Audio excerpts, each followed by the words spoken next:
বিসমিল্লাহির রহমানির রহিম। Hello everyone, আসসালামু আলাইকুম।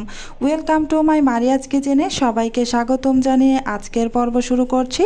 আমার আজকের পর্বে থাকছে পুলি পিঠার রেসিপি। এই পুলি পিঠা আমি তৈরি করেছি কাঁচা পেঁপে ও আটা দিয়ে। চলুন তাহলে এই টেস্টি মজাদার একটি রেসিপি আপনাদের সাথে শেয়ার করি। প্রথমে চুলায় একটি প্যান বসিয়ে 1.5 কাপ পরিমাণ লিকুইড দুধ দিয়ে দিলাম। এই দুধটা আমি জাল করে ঘন করে নিয়েছিলাম। এই যে দুধটা যখন বলক চলে এসেছে তখন আমি সামান্য একটু লবণ অ্যাড করে নেড়ে চেড়ে মিশিয়ে নিয়েছি। এখন আমি এতে 1.5 কাপ পরিমাণ আটা দিয়ে দিব। 1.5 কাপ দুধের জন্য এখানে 1.5 কাপ আটাই যথেষ্ট। নেড়ে চেড়ে এই আটাটাকে আমি একটা ডো তৈরি করে নিব। যেভাবে আমরা রুটি তৈরি করার জন্য ডো তৈরি করি ঠিক সেভাবে আমি ডো তৈরি করে নিব। দুধ দিয়ে এভাবে আটার ডো তৈরি করে পুলি পিঠা তৈরি করলে খুবই টেস্টি অ্যান্ড মজাদার হয়। এই যে আমার আটাটা সিদ্ধ হয়ে গিয়েছে, এখন নামিয়ে নিব। আবারও চুলায় একটি প্যান বসিয়ে এতে 1.25 কাপ পরিমাণ চিনি দিয়ে দিলাম আর সামান্য একটু পানি দিয়ে দিচ্ছি। এখন নেড়ে চেড়ে এই চিনিটাকে আমি ক্যারামেল তৈরি করে নিব। কিছুক্ষণ নেড়ে চেড়ে এতে আমি 4টি সাদা এলাচ ও 2 টুকরো দারুচিনি দিয়ে দিলাম। এবার নেড়েচেড়ে ক্যারামেল তৈরি করে নিয়েছি। এই যে দেখতেই পাচ্ছেন আমার ক্যারামেল তৈরি করে নেওয়া হয়ে গিয়েছে। এখন আমি এতে অ্যাড করে দিব গ্রেট করে রাখা কাঁচা পেঁপে। এখানে আমার 2 কাপ পরিমাণ গ্রেট করে রাখা কাঁচা পেঁপে আছে। এখন নেড়েচেড়ে খুব ভালোভাবে মিশিয়ে নিচ্ছি। এবার আমি সামান্য একটু লবণ দিয়ে দিচ্ছি। যারা মিষ্টি খাবারে লবণ খেতে পছন্দ করেন ওনারা সামান্য একটু লবণ দিয়ে দিবেন, আর যারা পছন্দ করেন না ওনারা স্কিপ করতে পারেন। এই যে পেঁপেটাকে আমি নেড়ে চেড়ে একেবারে পানি শুকিয়ে যাওয়া পর্যন্ত ভেজে নিয়েছি। এখন আমি এটাকে নামিয়ে নিব। পেঁপেটা আমার পারফেক্টভাবে ভাজা হয়েছে, একটুও কাঁচা নেই। এবার আমি এটাকে একটা সাইডে রেখে দিচ্ছি। দুধ দিয়ে যে আমি আটাটা সিদ্ধ করে রেখেছিলাম সেটাকে আমি একটা ডো তৈরি করে ঢেকে রেখেছিলাম। এখন এটা থেকে আমি 5টি লেচি কেটে নিব।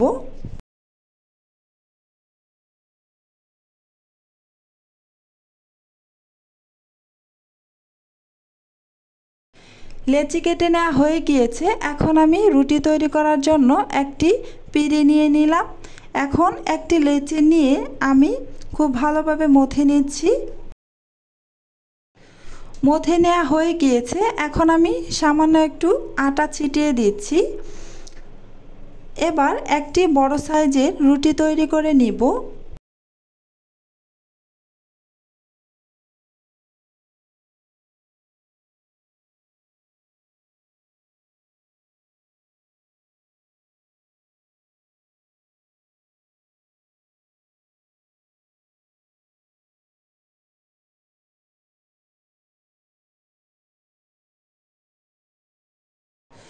বড় সাইজের একটি রুটি তৈরি করে নেওয়া হয়ে গিয়েছে। এখন আমি এতে একটা স্টিলের বড় গ্লাস নিয়েছি। এটার সাহায্যে দেখতেই পাচ্ছেন আমি কিভাবে কেটে নিচ্ছি।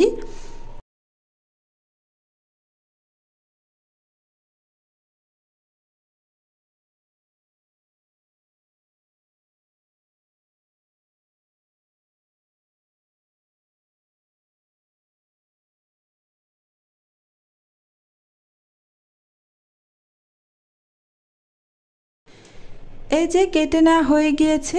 এই যে বাকি অংশটুকু আমি পরবর্তীতে আবারও রুটি বেলে নিব। এভাবে আমি সবগুলো বানিয়ে নিব। এই যে আমি সবগুলো বানিয়ে নিয়েছি। এখন আমি পুলি পিঠার পুর ভরে আমি পিঠা তৈরি করে নিব। এই যে দেখতেই পাচ্ছেন আমি এখানে একটু পুর দিয়ে দিচ্ছি। আপনারা আপনাদের পছন্দ মতো দিয়ে দিবেন।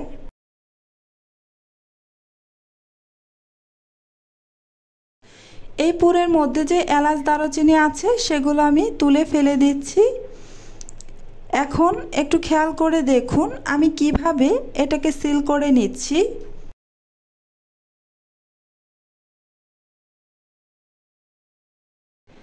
এই যে খুব ভালোভাবে সিল করে নেওয়া হয়ে গিয়েছে। এখন আমি একটা ডিজাইন করে নিব। একটু খেয়াল করলেই বুঝতে পারবেন। দেখুন আমি কিভাবে ডিজাইনটা করে নিচ্ছি।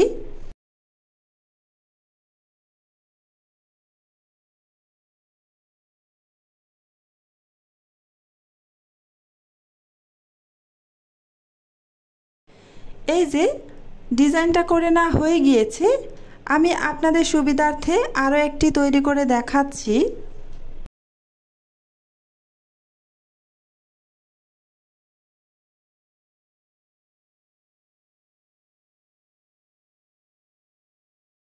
প্রথমে আমি পিঠাটাকে সিল করে নিচ্ছি।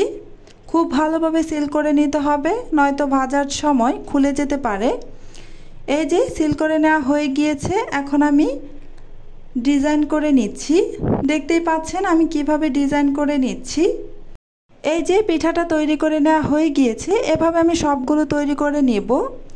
এই যে দেখতেই পাচ্ছেন আমি সবগুলো পিঠা তৈরি করে নিয়েছি। এখন এগুলোকে বেজে নেওয়ার জন্য চুলায় চলে যাচ্ছি। চুলায় একটি প্যান বসিয়ে গরম করে এতে আমি পর্যাপ্ত পরিমাণ তেল দিয়ে দিচ্ছি। তেলটাকে আমি খুব ভালোভাবে গরম করে নিব। এই যে গরম হয়ে গিয়েছে, এখন আমি এতে পিঠা দিয়ে দিচ্ছি। আপনারা চাইলে এই পিঠাগুলো একেবারে ডুবো তেলে ভাজতে পারেন। আমি খুব বেশি ডুবো তেলে দেইনি, পিঠাগুলো আমার তেলের মধ্যে ডুবে যায়নি। আবার এর চাইতে কম তেল দিয়েও ভেজে নিতে পারবেন। যে যেভাবে খেতে পছন্দ করেন সেভাবেই ভেজে নেবেন। তবে ডুবো তেলে পিঠাগুলো ভাজলে এই পুলি পিঠা খেতে খুবই ভালো লাগে। পিঠাগুলোকে আমি উল্টে পাল্টে পছন্দ মতো কালার করে ভেজে নিচ্ছি। পিঠাগুলো আমার ভেজে নেওয়া হয়ে গিয়েছে। এখন আমি একটা প্লেটে উঠিয়ে রাখছি। এখন আরেক ব্যাচ পিঠা আমি ভেজে নিব। আমার 3 ব্যাচ পিঠা হয়েছে। সবগুলো পিঠাই আমি এক এক করে ভেজে নিব।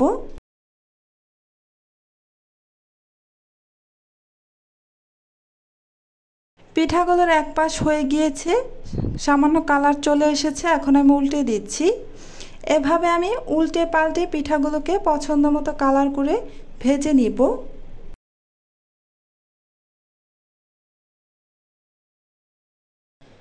এই যে পিঠাগুলো ভেজে নেওয়া হয়ে গিয়েছে, এখন আমি এগুলোকেও উঠিয়ে নিচ্ছি।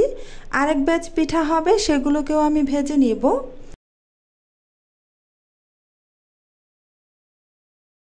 সবগুলো পিঠা আমার ভেজে নেওয়া হয়ে গিয়েছে।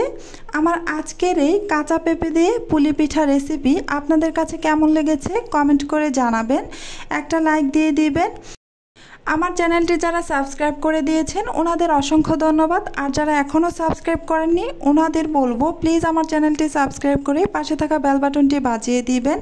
আজকে এ পর্যন্তই। আল্লাহ হাফেজ।